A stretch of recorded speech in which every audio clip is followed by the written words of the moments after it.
عالم اسلام میں سے عالم عرب ان کے شکنجے میں جا چکا. کیوں بنا کر کھڑے ہوئے ہیں اسرائیل کو ماننے کے لیے اور سر تسلیم خم کرنے کے لیے؟ بہرحال نوٹ کر لیجئے، عالم عرب جا چکا. کوئی دن کی بات ہے، میں سنسنی پیدا نہیں کرنا چاہتا، لیکن حالات اور واقعات سے نگاہیں بند کرنا بھی کوئی دانش مندی کی بات نہیں ہے. یہ ایودھیا کی مسجد شہید کی گئی، ابھی یہ ایک بہت بڑا مزار جو ہے شہید کیا گیا، اور اس کے ساتھ کئی مسجدیں شہید کی گئی. یہ سب کیا ہے؟ یہ مسلمانوں کی نفس دیکھی جا رہی ہے کہ کوئی غیرت اور حمیت نام کی کوئی شے باقی ہے. جیسے علامہ اقبال نے وہ نظم لکھی تھی، عبد القادر روہیلا بڑا ظالم جفاجو کینہ پرور تھا، لیکن یہ کہ اس نے جو ایک ٹیسٹ لیا تھا کہ وہ جو عورتیں ہیں تیموری خاندان کی، ان میں کوئی رمق رہ گئی ہے؟ معلوم ہوا کہ نہیں، کہ غیرت نام تھا جس کا گئی تیمور کے گھر سے، ختم، غیرت نکل گئی. اسی طرح ایودھیا کی مسجد، اب چرار شریف، اور یہ کوئی دن کی بات ہے کہ اب مسجد اقصی کا نمبر آیا کہ آیا. اس کے لیے پوری تیاریاں ہو چکی ہیں. یروشلم کا مشرقی حصہ خالی کرایا جا چکا ہے، اس کے اندر اب پورا تسلط یہودی کر رہے ہیں. یہاں تک کہ اب کے یاسر عرفات صاحب نے بھی کچھ نہ کچھ جو ہے احتجاج کی بات کی ہے، حالانکہ اب تک ہر بات مان کر منقار زیر پر تھا. لیکن یہ کہ ایک وقت آتا ہے آخر کار اسے بھی کچھ بولنا پڑ گیا ہے. لیکن یہودی اب پیچھے قدم ہٹانے والا نہیں ہے. ان کا تھرڈ ٹیمپل، تیسری مرتبہ ہیکل سلیمانی تعمیر ہونا ہے. نوٹ کر لیجئے، ان کے لیے وہ وہی کچھ ہے جو ہمارے لیے کعبہ ہے.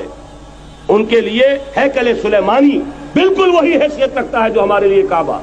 وہ ہیکل سلیمانی ایک مرتبہ پہلے نبوکدنضر کے ہاتھوں مسمار ہوا، پھر سن 70 عیسوی میں ٹائٹس کے ہاتھوں مسمار ہوا. سن 70 کے بعد آج 1995 میں کتنے برس ہو گئے؟ پورے 1925 برس ہو گئے کہ ان کا کعبہ زمین بوس پڑا ہوا ہے. اب تک تو ان کا بس نہیں تھا، اب تو بس ہے کہ نہیں؟ اب ان کی حکومت ہے کہ نہیں؟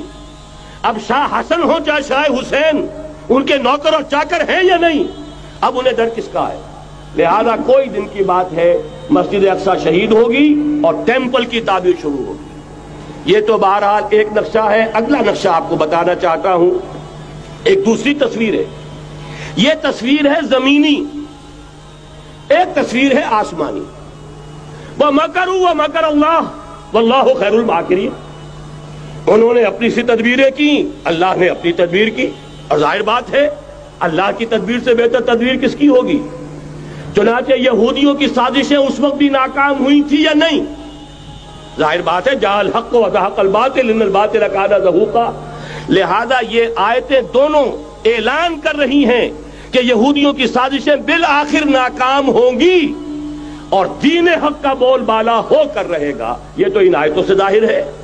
یریدون لیطفئوا نور اللہ بافواہہم واللہ متم نورہ ولو کرہ الکافرون. یریدون ان یطفئوا نور اللہ بافواہہم ویابی اللہ الا یتم نورہ ولو کرہ الکافرون. هو الذی ارسل رسولہ بالہدی ودین الحق لیظہرہ علی الدین کلہ ولو کرہ المشرکون. اللہ نے تو بھیجا ہی ہے اپنے رسول کو اس فیصلے کے ساتھ اور یہ ذمہ داری اور مشن دے کر کہ جو دین حق آپ کو دے کر بھیجا جا رہا ہے اسے غالب کیجئے، نافذ کیجئے، قائم کیجئے. اس مشن کے ساتھ بھیجا جا رہا ہے.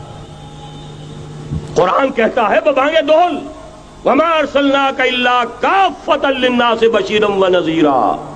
اے محمد صلی اللہ علیہ وسلم، ہم نے نہیں بھیجا ہے آپ کو مگر پوری نوع انسانی کے لیے بشیر اور نذیر بنا کر. تو جان لیجئے کہ یہ مقصد بعثت محمدی صلی اللہ علیہ وسلم بتمام و کمال اس وقت پورا ہوگا جب کل عالم انسانیت پر، کل روئے ارضی پر اللہ کا دین اسی طرح غالب ہو جائے گا جس طرح کہ محمد رسول اللہ والذین معہ صلی اللہ علیہ وسلم ورضی اللہ تعالی عنہم اجمعین، ان کے ہاتھوں سے، ان کے ایثار سے، ان کی قربانیوں سے، جن کا نقشہ آپ کے سامنے مولانا کھینچ چکے ہیں، ان کے اثار، ان کی قربانیاں، ان کی محنت، ان کی جفاکشی، ان کی سرفروشی، ان کے جان تن من دھن لگا دینے کے نتیجے میں جیسے اس وقت غالب ہوا تھا کل روئے ارضی پر غالب ہوگا، تب کہیں جا کر مقصد بعثت محمدی مکمل ہوگا. یہی وجہ ہے اقبال نے کہا تھا وقت فرصت ہے کہاں، کام ابھی باقی ہے، نور توحید کا اتمام ابھی باقی ہے۔ لیکن ساتھ ہی خوشخبری بھی دی تھی، یہ چمن معمور ہوگا نغمہ توحید سے، آئے گا وہ دور، یہ چمن معمور ہوگا نغمہ توحید سے، لازماً آ کر رہے گا۔